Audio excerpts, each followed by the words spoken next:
I'm a veteran. I got out of the military in late 2006, decided to go to college, worked on my bachelor's and master's degree in engineering. During that time, I saw that legalization for marijuana was happening in like 2013, 2014. I was very interested in it, did that, traveled the country for 3 years, teaching people how to turn marijuana into oils for things like edibles or vapes. Business quickly took off. We transformed from an extraction company into like a product development company. Not everybody knows the difference between a THC-based product and a CBD-based product. So just for people who don't, do you want to just kind of, dig into the difference or explain the difference between a THC-based product and a CBD-based product? The rule was that your plant material or your finished product, whatever product makes it to the customer, as long as the product itself has less than 0.3% THC in it. Well, 0.3% sounds, very small. In like a capsule, 0.3% would be like, a half a milligram or a milligram. So very low. But a thing like a drink, there's a lot of room in here. So you can fit, you could keep the THC below 0.3 and fit quite a bit in there. Welcome to the Work in Progress podcast. Today I have Craig Henderson, CEO of Extract Labs, a Colorado-based company that researches, develops, and manufactures hemp-derived wellness products, primarily focusing on CBD cannabinoids. Their products range including from oils, tinctures, gummies, capsules, topicals. That's the high-level notes, but with that being said, I'll pass it over to you, Craig, just to let you speak a little bit about your background story and the business's story as a whole. Yeah, so I'm a veteran. I got out of the military in late 2006, decided to go to college, worked on my bachelor's and master's degree in engineering. During that time, I saw that legalization for marijuana was happening in like 2013, 2014. I was very interested in it, ended up getting a job teaching cannabis extraction. Did that, traveled the country for 3 years, teaching people how to turn marijuana into oils for things like edibles or vapes. I've never been a heavy THC guy. THC just doesn't really sit right with me. Then I discovered CBD in 2016 in hemp. With my extraction knowledge, I decided I'd start performing extractions on hemp, pulling the CBD out, thinking there might be a few other people like me that would enjoy CBD. Business quickly took off. We transformed from an extraction company into like a product development company, where most of our business today is we make products for other companies, a lot of contract manufacturing, white label manufacturing for other CBD companies, and we also have a brand of our own, Extract Labs. Cool. Very, very neat. So that's a bit of a journey. I mean, from, the beginning of just entering the field for yourself and moving into the white label space. How did you guys make that shift to white label? I think in the beginning we started, I thought there'd be a lot of farmers that just wanted to pay to have their hemp turned to oil. Well, farmers, they want to farm. They don't want to make, brand products. So they were just wanting to sell their plant material. So I started looking for people to buy, the raw ingredients, the CBD isolate, the CBD oils. Found plenty of those people, but I also had a lot of people that had an idea for a product and they're like, hey, I've got these 4 ingredients. Can you mix them for me and put them in a 30 ml bottle? I was like, sure. And then I was like, wow, that wasn't too hard. So I started offering that service to a lot of people. Like, hey, if you don't know what to do with this oil, let me put it into a product for you. And then that's when we decided to start making our own products. And now those two kind of live side by side. We do both today. And, just to circle back a little bit to, the lay person, because not everybody knows the difference between a THC-based product and a CBD-based product. So just, for the moms of the world that are out there watching, or the grandmas, even though when I say that, my mother, who is in her 70s, does use CBD products, topicals for pain relief and whatnot. But just for people who don't, do you want to just kind of dig into the difference or explain the difference between a THC-based product and a CBD-based product? Definitely. So THC is like your typical marijuana. It's a cannabinoid. There's, we know of over 120 different cannabinoids. There's about 9 or 10 that are really popular. CBG, CBN, CBC, CBD, and of course THC. Delta 9 THC is what's in marijuana. The Delta 9 THC, and there's a few other cannabinoids, Delta 8 THC, that will get you high, that psychoactive effect. There's still medicinal value to it, but it also comes with altered state of mind. Whereas things like THCV or CBD or CBG or CBN won't necessarily get you high, but they have other beneficial effects. For example, CBN, big claim to fame, is helping with sleep. CBG is a good one for like cognitive support or like repairing damaged cells or gut health. Mhm. CBC, there's stories of it interacting with like pain receptors in the body. So yeah, they all play different roles, but most of them will not get you high like THC will. Yeah, just interesting follow-up question. It's just from my personal curiosity. So I live here in Tampa, Florida, and obviously in the state of Florida, I know in the last election they did try to pass marijuana legalization. It came pretty close. I think it was like a 53% vote in favor, but it needed to be 55 and it fell short. But it's interesting because I'm in St. Petersburg and I see THC beverages being sold at certain businesses around town. So, is there a loophole with certain THC strains where they're allowed even in states where the products are not legal? Just and that's just a curious question. Like, what do Yeah. what's the answer to that? So the farm bill that legalized hemp, the rule was that your plant material or your finished product, whatever product makes it to the customer, as long as the product itself has less than 0.3% THC in it. Well, Okay. 0.3% sounds, very small. In like a capsule, 0.3% would be like, a half a milligram or a milligram. So very low.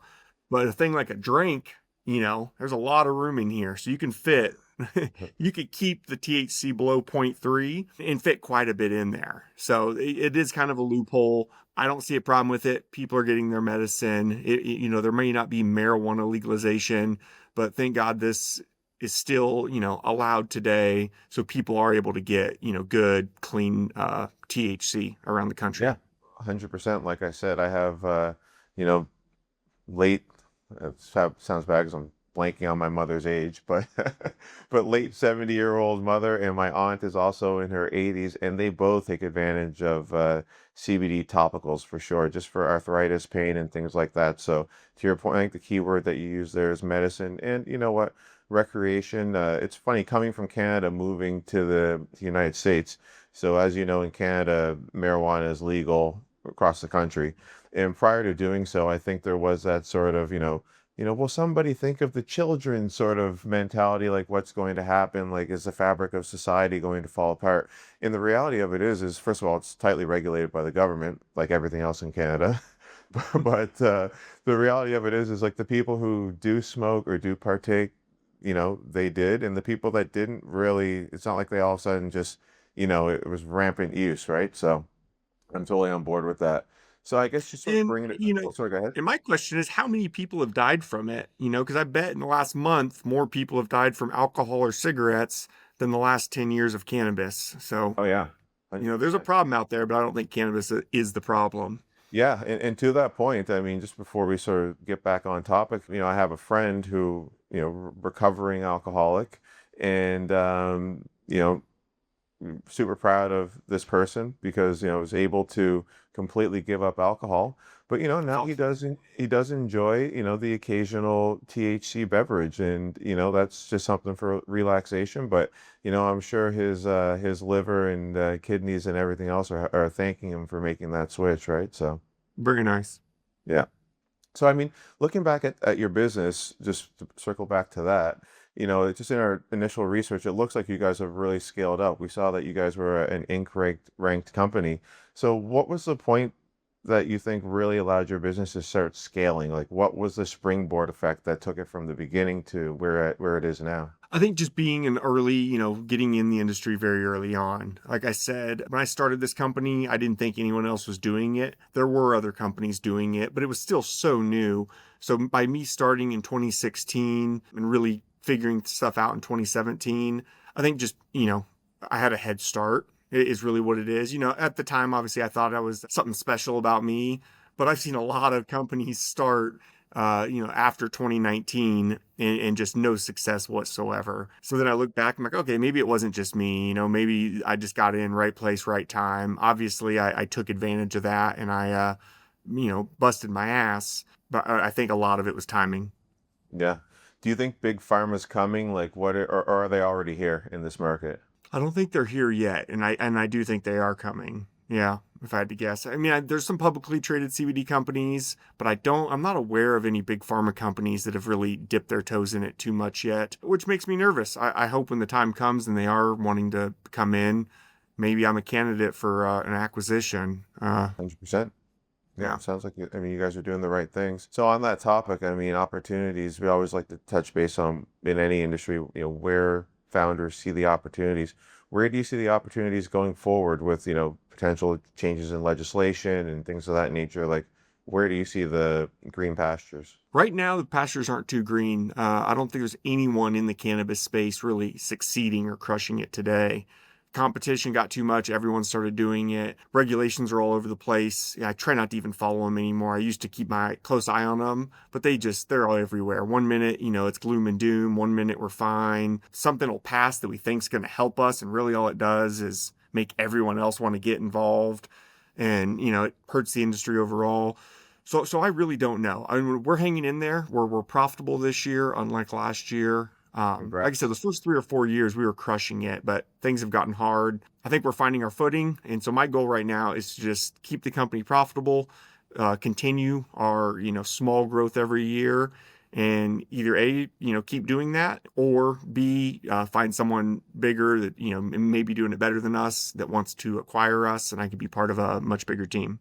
Every business owner's dream. Like I said before we came Yep. online here, I mean, I've started multiple companies. I was lucky enough to have my digital marketing company become a top 50 ranked startup in Canada. But I've had other companies that I've started that have, fallen flat on their face, even though we thought they were going to be the next big thing. So I think that's just the life of an entrepreneur. You swing and sometimes you hit it out of the park and sometimes you miss. On that topic, because, I think at the initial point of the conversation, we're always very rose-colored glasses because in our research everybody looks like they're killing it, right? And even you said right now it's not all green pastures, and we do like to talk about the realities as well too. So like what are some, on the topic of challenges and bottlenecks, like what are some of the biggest operational headaches that you're seeing today right now for yourself? The price of CBD, and this isn't necessarily a bad thing for everyone, maybe just a bad thing for business owners. The price of CBD when I started was about $15 for a gram. Now it's down to about 30 cents for a gram. So that extraction company I started with was able to make a lot of money off of a small amount of output. And that's why I ended up getting out of the extraction side of things. And we focus more on product development, clean products, USDA certified organic products. We think that there's not a lot of people doing that. So that's where we see opportunity, is making high quality products. But what's hurting the industry, I think just too many people got involved, and there's still more companies starting up today. I know people right now in 2025 trying to start cannabis companies, and I feel for them just because I just don't see there's a lot of, there can only be, there's thousands of us right now, and I just don't see the point for a few thousand more. So I think until the market collapses a little bit and consolidates, I think this is just the way it's going to be. High quality products. And I say that, because there's some people racing to the bottom on pricing, but I think high quality products, good quality products is what's going to stand the test of time. On that topic, how does a consumer really differentiate between, a high quality versus low quality? Like what are some of those things that they're going to, I don't want to use the word experience, but how would you differentiate between the two as a consumer? You get what you pay for, and when I say is, I'm not saying go for expensive. I'm saying is if you buy something that says it's got 2,000 milligrams or 3,000 milligrams CBD in it, you got to make sure it's got 2 or 3,000 milligrams CBD in it. So a COA, something showing that exact product in your hand actually has cannabinoids in it. Because there was a long time where people were underdosing a lot, just trying to cut corners. And taste, I think we spend a lot of money on CO2 extracted hemp oil, a nice amber color, real clean. There's ways to get around that, just do ethanol extraction. You get this black tar out. And, you could refine it up to some degree and you end up getting a tincture or a soft gel that's kind of got like a greenish look to it or a blackish look to it. It's got chlorophyll in it. So that's one sign of quality, just how clean is it? Did it oxidize? Does it look pink when it should look amber? Stuff like that. And then obviously the COA is the big thing. Make sure it's not chocked full of heavy metals or pesticides. And then the dosing, some people are still selling these 250 milligram, 500 milligram tinctures. But I've had the most success. We're having the most success with our 6,000 milligram tinctures. So when you actually Wow. take a capsule or a tincture, consume 100 milligrams, it will help you sleep better. You will feel better off of it. Whereas if you're consuming 10 or 20 milligrams, you're probably gonna be one of those people that say CBD didn't work for me. Yeah, well, I can tell you one thing after this call, I will definitely be a upcoming customer for your sleep tincture. I don't know if it's just moving to Thank you. Florida or what it is, but sleeping through the night has not been common for me. Send me your address. I'll send you a bottle of those capsules, the same ones I take. Oh, awesome. Amazing. That's great. Cool. Mhm. It sounds as though like you're heavily involved in like quality control, like you yourself personally. That's the vibe I'm getting here. So like just coming back to like operational challenges, we talked about the industry as a whole, but for you personally, like where do you find as a business owner in your business most of your time is getting eaten up? Like what's the time suck? Process improvement, like process optimization, just trying to save money. We were 45 employees a few years ago. We're down to about 13 today, but we're actually producing more. So my time has really gone into how do we accomplish what we're doing today, but quicker, faster, easier, less people. That and then quality, because the FDA, we got inspected by the FDA not that long ago. We passed, obviously, but there were definitely pieces that we were missing that I wasn't aware of. Like some of our paperwork, there's nothing harmful, nothing to do with our actual quality of our product, but just keeping that paperwork in line was important, and things that I just wasn't aware of. So for the past 3 or 4 months, it's been revising our MMRs, BPRs, helping implement new quality systems that are much more documented. So my time suck gets moved around. I'll Mhm. spend 6 months in developing new gummy formulations, and then I'll spend 6 months developing a new lotion. All stuff we do in house. We don't buy pre-made lotions and add our stuff to it. We make it in house. And I kind of just figured those recipes out of myself through trial and error. So my time suck gets moved around. The last 6 months has all been quality stuff. Prior to that, it was, making new gummies. And like on the topic of, FDA and paperwork procedures and things like that, is that something that, you're now having to add human resources to, or are you guys finding ways to sort of automate those processes? We've always had a quality department. We're just, I don't know what the best word is, just refining it. The way we interpreted the FDA rules, we thought we were doing everything correctly, but we Mm. misinterpreted what an MMR is supposed to contain, or what a BPR, like, oh, we need to have initials here, instead of initials here. So just revising all that paperwork, and then making sure on that Yeah. contract manufacturing side of things, I didn't realize how responsible we were for the output of someone else's product. So we have to make sure if we make a product for someone, their label, we have to inspect their label, make sure their label is good. Because if not, then we could be held accountable for it, even though we're not the ones putting the label on it. So it's just, more stuff in place on quality checks, making sure that people we're making Wow. products for are up to par, making sure our stuff is, documented correctly. All good stuff to know. I just, I wish I would have known it Yeah, sooner. good stuff to know. I guess it's just typical government red tape.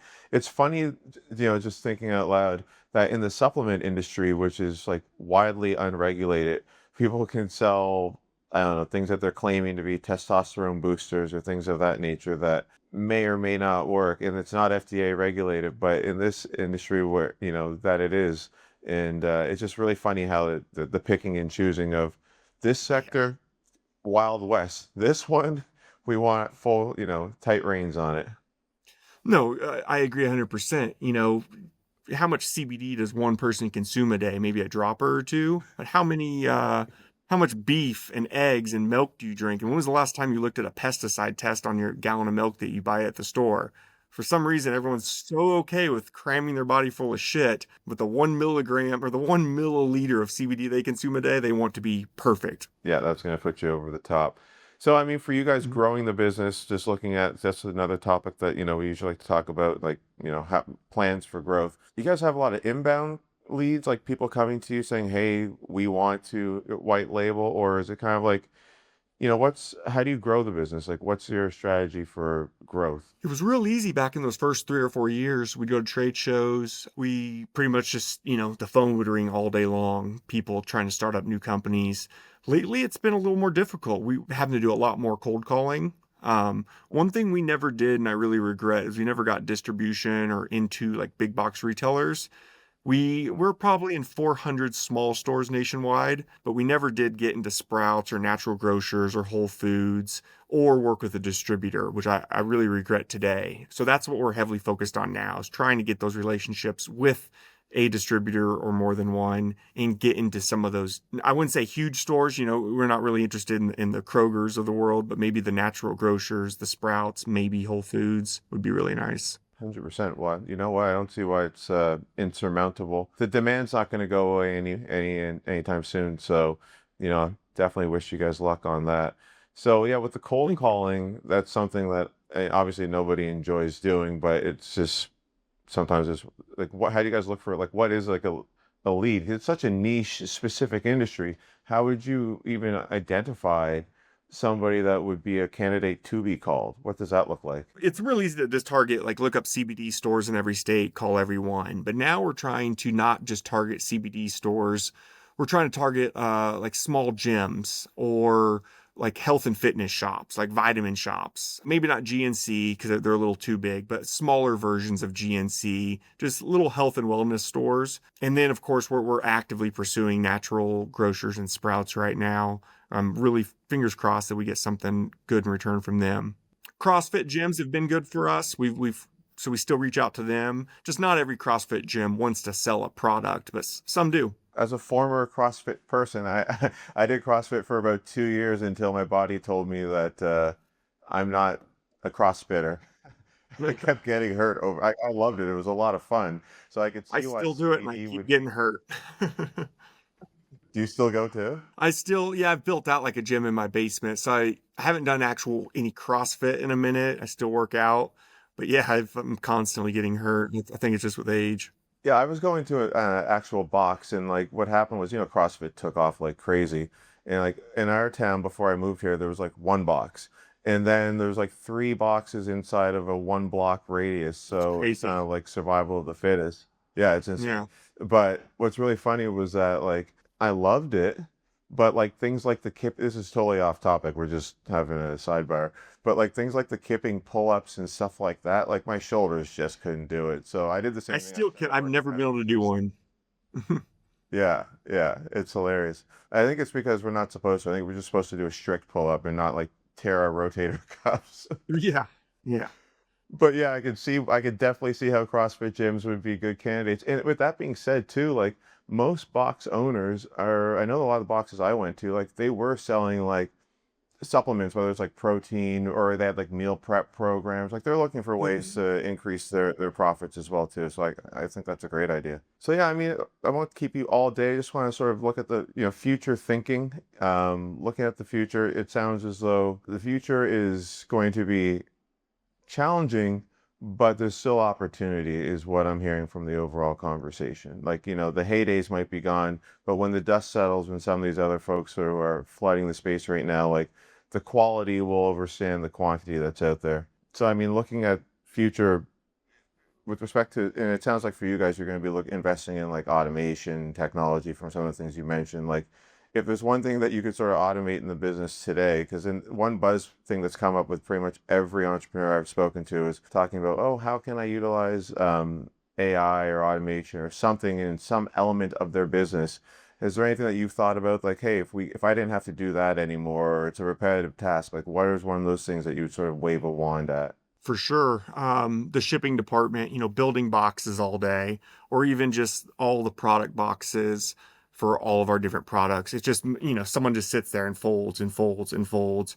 And, I keep hearing these stories about these AI robots that are going to come out that can do these tasks. It'd be really awesome if in a few years, yeah, that would be the one place I'd have a few robots just to fold boxes and maybe sweep the floors and mop and stuff. It's funny that they don't have something that does that already. I mean, the box industry is, I think there billion is dollar some industry very already. large stuff, but Yeah, it's expensive and it only does like, okay, you can yeah, fold this type of box with it. yeah. And you guys probably have a variety of different sizes depending on the product Yeah, and things of that nature. Yeah, I'm thinking very much like Space Odyssey type type situation, even though I'm very pro automation, and that's something that we talk about quite a bit. But yeah, I don't know if the technology's there yet. But yeah, I mean, this has been awesome. I really appreciate you coming on. Like I said at the beginning, it's usually just like a 20, 30 minute powwow. This was one that I was especially looking forward to because it's a topic that I have interest in. Like I said, friends and family that have benefited from it. No, well, thanks again, Craig, and thanks for taking the time. And yeah, we'll be in touch next week. awesome. Thank you, JT.